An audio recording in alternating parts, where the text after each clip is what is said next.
emissions impossible. And our mission, should we choose to accept it, which we do, is to point out how insane our emissions net zero by 2050, embraced by both major political parties, by the government and the opposition, is leading Australia to rack and ruin economically, and the rest of the world largely is not taking the same route.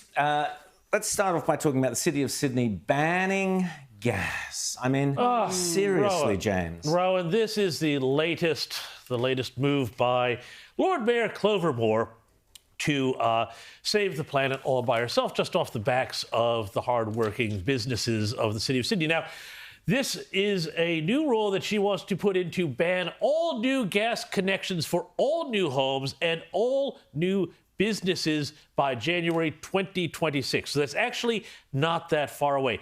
Every apartment building that gets built, no gas. Also means, though, you want to open a restaurant, you want to refit a restaurant into a space, well, guess what? You have to use induction. You have to use the little electric cooktops. You can't have the big roaring fires, which are particularly, useful for Asian cooking and things of those nature, where you really need all of those BTUs. And they think this is going to change the planet. They think this is going to change the temperature. Moore says we remain in a climate crisis, which means we need to pull every lever we have in order to keep reducing our emissions. Well, you know what? Here's the thing. I am so sick of this stuff because what about choice? People should be given choice in these matters, and it is a stitch-up. The developers are involved, too, because they like it because they don't have to add a gas connection, and so they can hide behind the planet when it's really them just trying to make more money. But this is a joke, and it's going to make the City of Sydney, which we're trying to rehabilitate as a hospitality destination, it is going to make it that much harder for restaurateurs, for the hospitality business to operate. It is a joke that Clover Moore is doing yet another thing to, I think, smash businesses in the City of Sydney. Well, if you've got a business in the City of Sydney, a hospitality business, is Clover Moore a welcome patron there? I mean, if she is instituting policies that are going to be destroying your industry. That's right. I think that's in Victoria, we've got thousands of restaurants having a day of action. They're looking at closing their doors for a full day because of the madness of the Victorian government down there, the Labor government, and their anti-gas approach. This is a state sitting on hundreds of years of gas reserves, by the way, so the idiocy here is profound. But yeah, it's not something that's just the City of Sydney. The entire state of Victoria is battling a similar agenda. But what can the people do when you've got no opposition? Well, the people have to do something. This is an absolute disgrace. This is a disgrace. Yeah. I'm fed up with these left-wing bureaucrats destroying businesses and destroying people's livelihoods, people's homes. Think of those poor people who can't afford to change their gas heater or whatever it might be to an electric one and so on. How dare these pampered, these self-righteous, smug, pampered left-wing ideologues, how dare they mess around with people's lives and businesses. It absolutely infuriates me. Rita's right. In Melbourne, small businesses are starting to stand up and speak out.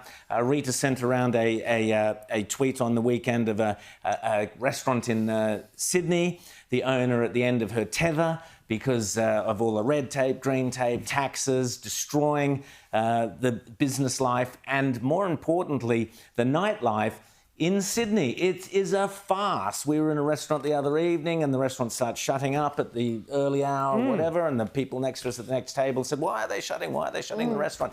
Any major world city, you can go out in the evening. In most world cities, you don't have dinner till 11 o'clock at night. And here we are shutting everything down, and it's because of unions, it's because of red tape, it's because of green tape, penalty rates, all of this stuff. The left is destroying Australia. Make no mistake about it. The left, you are destroying our country, and it's got to stop. Restaurants have got to start saying no. If they see the people who are destroying the business, say no, you can't come in. Rita's right. Absolutely right. And this is all part of it. It's also, if you're going to talk about hospitality, get rid of these ridiculous alcohol taxes. Part of the reason why people can't go and have a big night is because it costs so much. $12 for a schooner of beer. It's just insane. Yep. Gina Rinehart has come out and labelled net zero a magic pudding, says that Australia should aim to be like the United States. So this is one of the wealthiest, certainly the wealthiest person in Australia and one of the wealthiest people worldwide.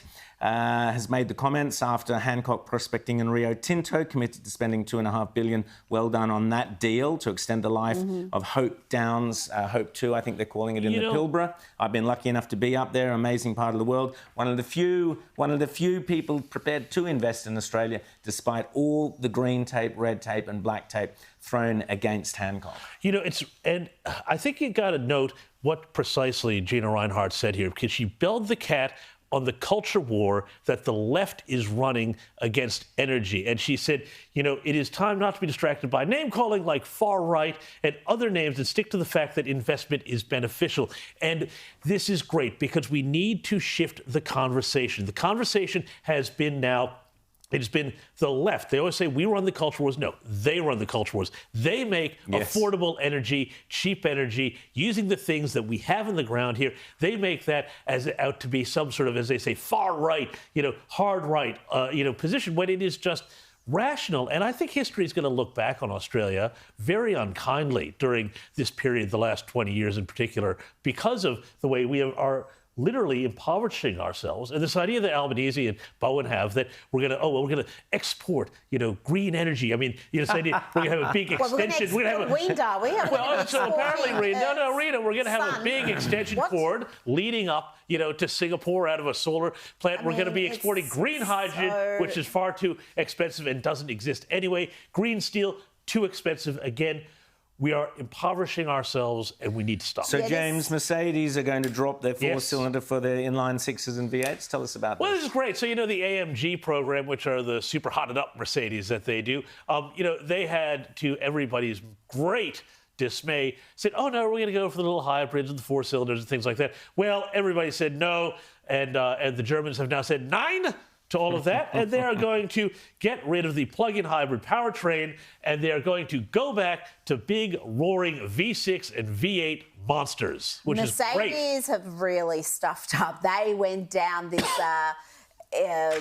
electric vehicle road way too quickly, thinking this is going to be all that people will want. There will be no demand for the gas guzzlers, and they've had to do a big U-turn, and it's a little bit embarrassing for them, but it's absolutely economically necessary. They've had to acknowledge reality, really, too late. Well, a lot of people don't, so good on them. The perfect metaphor this week for exactly that was this cargo ship that sank.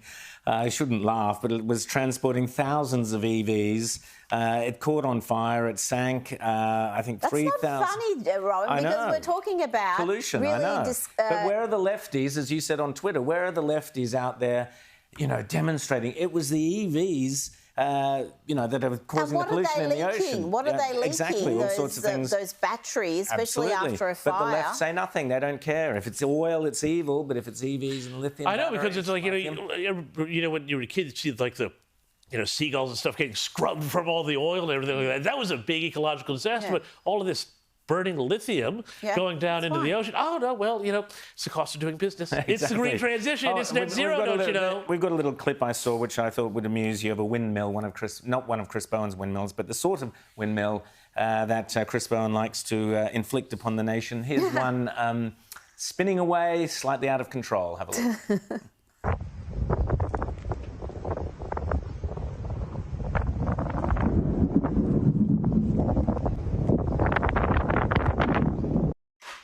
It's like one of those things we used to have as a kid. Well. It's 4th of July is coming up. It's a sparkler. Exactly. It's one of those.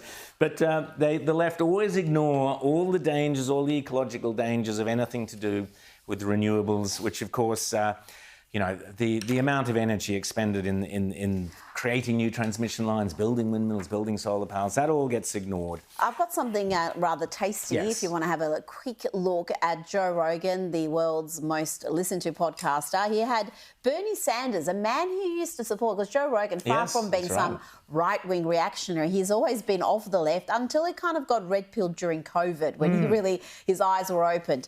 And here Rogan and Sanders have a little discussion about catastrophic climate change.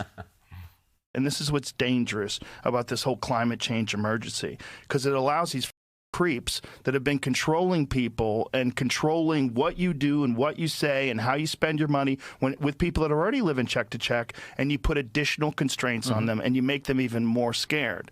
and then you put additional measures where you can look at their carbon footprint, you can look at the amount they travel, what do you know, put a carbon tax on these people, let's figure out how to extract more money from them. That's what bothers me about this climate change emergency.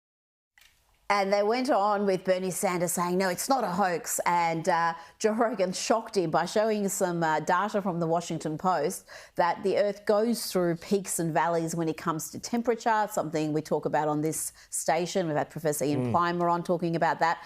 And, yeah, Bernie was kind of lost for words. He's not being confronted with so much Thank goodness fact. people are finally confronting